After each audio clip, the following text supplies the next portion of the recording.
Begin the meeting of the Metropolitan Council. It's Wednesday, June 27th, 2018, and I call the meeting to order. The first order of approval is the first order of business is the approval of the agenda. Can I have a motion to approve the agenda? So moved. Second. Any discussion? All those in favor say aye. Aye. Anyone opposed? The motion is adopted. The next order of business is the approval of the minutes from our June 13th meeting. Could I have a motion to approve the minutes? So moved. Second. Any discussion on those minutes? Seeing none, all those in favor say aye. Aye. Anyone opposed? The motion is adopted. The next item on our agenda is, at this point in the meeting, any members of the public who wish to address the council on matters not on the agenda may do so, but I would just invite you to please limit your comments to 3 minutes. Is there anyone that wishes to address the council? I don't see anyone signed up. Seeing no one, then we'll move on to the next item, which is the consent agenda. Can I have a motion to approve the consent agenda? Move approval of the consent agenda. Second. Any discussion? All those in favor say aye. Aye. Anyone opposed? The motion is adopted. Next on the agenda is reports from the standing committees. We'll start with the Community Development Committee, Councilmember Munt. Madam Chair, members, business item 2018-160 is to award 16 livable communities tax-based revitalization account grants to Dakota County and the cities of Hastings, Hopkins, Maple Grove, Minneapolis, and St. Paul in a total amount of $3,265,300, and to authorize our Community Development Director to execute those grant agreements on behalf of the Council. The grants will seed equitable environmental development and fund investigation and cleanup of contaminated sites to create jobs and produce affordable housing. Is there a second? Second. Any discussion on this item? All those in favor say aye. Aye. Anyone opposed? The motion is adopted. Councilmember Munt. Madam Chair and members, business item 2018-163 is to authorize our regional administrator or his designee to execute 7 grant agreements totaling $21,375,637 with the regional park implementing agencies. The grants will fund construction of the Rosemont segment of the Mississippi River Regional Trail in Dakota County, implementation of Halls Island and Above the Falls Regional Park in Minneapolis, improvements to the Central Mississippi Riverfront Regional Park and Waterworks Mill Ruins Park in Minneapolis, construction of amenities in Lilydale Regional Park, development of a maintenance shop at Clearly Lake Regional Park in Scott County, renovation of the seal and sea lion habitats at Como Zoo in St. Paul, and finally, design and construction of a Robert Street crossing for the River to River Greenway Regional Trail in West St. Paul. Thank you. Is there a second? I'll second. Any discussion on this item? All those in favor say aye. Aye. Anyone opposed? The motion is adopted. Next, we'll move to the Environment Committee. Councilmember Rummel.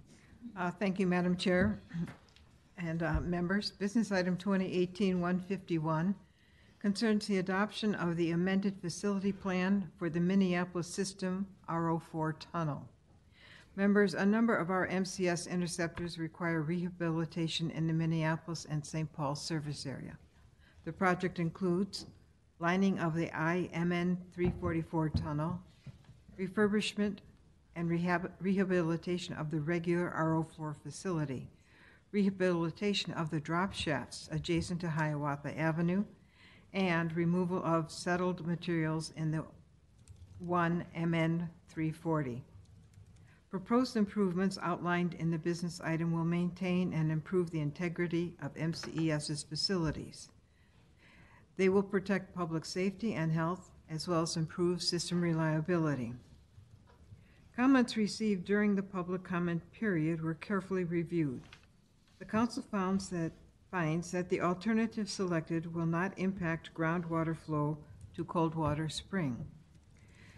Therefore, I move that the Metropolitan Council adopt the facility plan amendment for the regulator 04 and 1 MN 344 tunnel rehabilitation, MCS project number 807629 for resolution number 2018-6, attached to the business item. Thank you. Is there a second? Second. Any discussion on this item? All those in favor say aye. Aye. Anyone opposed? The motion is adopted. Member Rummel, the next Aye. item, please. Thank you again, Madam Chair and members. Business item 2018-178 SW, same week, is a request for adoption of the Southwest Metro Reclamation Facility Plan. And we've invited Janine Clancy, our Assistant General Manager of Technical Services, to provide the summary. Thank you, Madam Chair and Councilmember Rummel. Yeah, my name is Janine Clancy. I'm here this afternoon to present the public process for the draft facility plan for the proposed Southeast Metro Water Reclamation Facility. The action requested is that the Council adopt the draft facility plan. Metropolitan Council Environmental Services is pursuing low-interest loan fund from the Public Facilities Authority, and an adopted facility plan is required as part of the loan application process. The proposed project would divert 2 million gallons per day of effluent from the Empire Wastewater Treatment Plant outfall and treat it to a higher level required by the Minnesota Pollution Control Agency's guidance for industrial wastewater reuse. The project would include a treatment facility to be located at the former Rosemont Wastewater Treatment Plant site and a distribution pipe to deliver water to the proposed Enercom Waste to Biofuel Plant to be located in Inver Grove Heights. The Rosemont Wastewater Treatment Plant is owned by MCES and is the current home of lift station L74, which is identified on the map. Wastewater would be diverted from the Empire plant outfall, pumped through a filtration and disinfection system to a storage tank, and then pumped to the Enercom facility via the distribution pipe. The cost estimate for the project is $27.7 million. Enercom would be responsible for the cost of the design, construction, and operation of the Southeast Water Reclamation Facilities, with the exception of any regional cost share that is determined appropriate by the Metropolitan Council's wastewater reuse policies. MCS's design costs would be paid in advance by Enercom via design deposit agreement, and a reclaimed water service agreement with Enercom would provide cost recovery for debt service associated with the construction and operation of the MCS facilities. Enercom is currently reviewing the Council's draft design deposit agreement. The Council is waiting Enercom's corporate decision-making about that document. So just to note, we will not go forward with the design of this project until we have an executed design deposit agreement. So the public process included a facility plan that needs to be adopted and submitted to the MPCA, as well as the PFA, the Public Facilities Authority, to continue the application process for low-interest loan funding through the Clean Water Revolving Fund. The current request for adoption of the facility plan would be in line with Enercom's current project schedule. We held 2 public information meetings and 1 public hearing were held in Rosemont and Inver Grove Heights. The public comment period closed June 11th. 10 formal public comments were received during the process. In general, the comments addressed the need for coordination with local businesses and utilities during construction, support for wastewater reuse, and the MCS proposed project. There were concern expressed about Enercom's project completion history, specifically about not meeting identified scheduled timeframes in other parts of the country, as well as a request to make the proposed project larger with a potential market for wastewater reuse in the city of Rosemont. So the proposed action is that the Metropolitan Council adopt the facility plan for the Southeast Metro Water Reclamation Facility, MCS Project 809100, per resolution number 2018-7. Are there any questions on this item? Member Rummel, would you like to read the motion? It's the exact same thing. Therefore, I move that the Metropolitan Council, the Metropolitan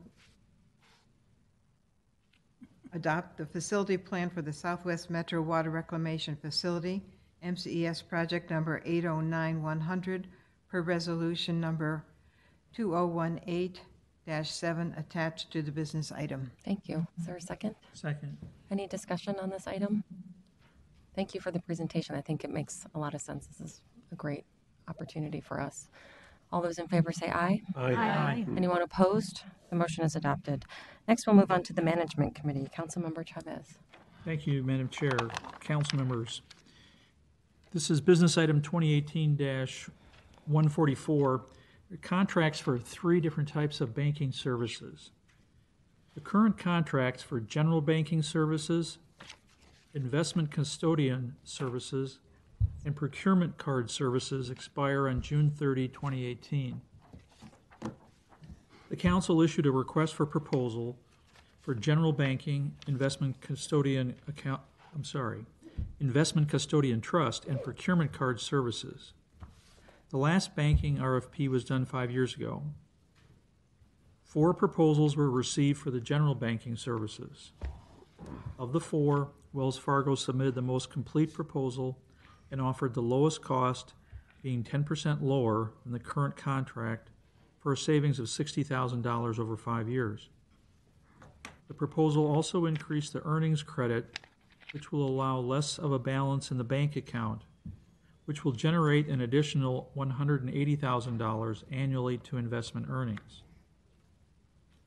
6 proposals were received for the investment custodian services. Of the 6, Wells Fargo submitted the most complete proposal and offered the lowest cost, being 65% lower than the current contract, for a savings of $125,000 over 5 years. 5 proposals were received for P-card services.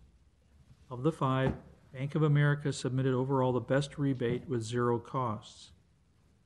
A 16% increase over current contract, which is $365,000 more in rebate over 5 years. This business item was presented to and approved by the Management Committee on June 13th. Madam Chair, the motion is that the Metropolitan Council authorize the regional administrator to execute the following contracts. 1, general banking services with Wells Fargo Bank in an amount not to exceed $550,000. 2, investment custodian services with Wells Fargo Trust in an amount not to exceed $250,000. 3, procurement card services with Bank of America in an amount not to exceed $100,000 at the fixed transaction fees provided in their proposals for a time period to not exceed 5 years. Thank you. Is there a second? Second. Any discussion on this item? Seeing none, all those in favor say aye. Aye. Anyone opposed? The motion is adopted. Then we'll move on to the Transportation Committee. Councilmember Rodriguez. Thank you, Madam Chair. 2018-148 deals with the Transportation Policy Plan, which is required to be updated at least every 4 years. Because the Regional Development Guide is unchanged, this plan contains limited changes, including updating the fiscal outlook, incorporating the results of major planning studies, adding projects funded by new revenues, and updating the status of major projects, and responding to federal requirements of a performance-based regional plan, including performance measures.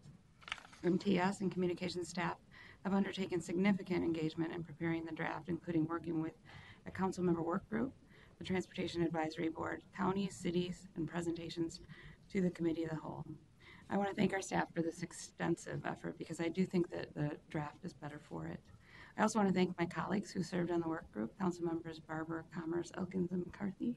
There's a lot of meetings and appreciate their excellent comments. I therefore move, Madam Chair, that for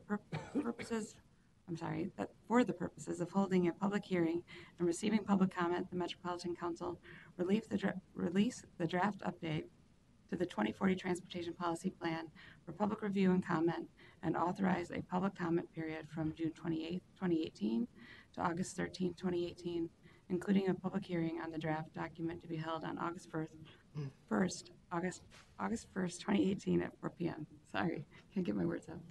Thank you. Is there a second? Second. Any discussion on this item? I hope folks know that this is their opportunity to comment. This is great. All those in favor say aye. Aye. Anyone opposed? The motion is adopted. Member Rodriguez. Thank you, Madam Chair.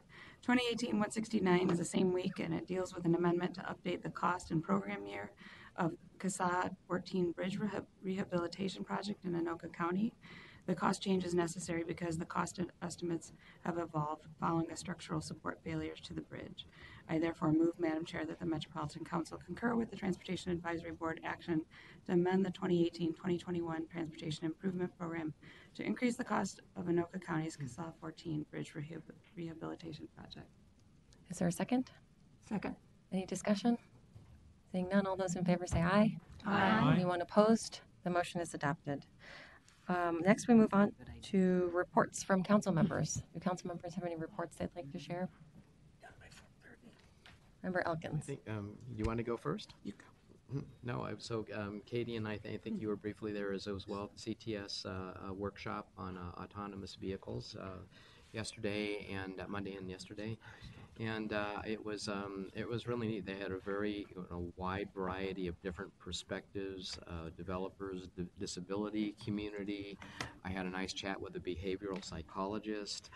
But all of the information that was collected over the 2 days will feed into the governor's task force on the subject. And so I think an awful lot of really good feedback was collected, but the things that come up that you just would not have thought of, and this is from people like Katie and I and you have been following this issue closely for now at least probably the last year, and people are still thinking of different angles that need to be thought of. So.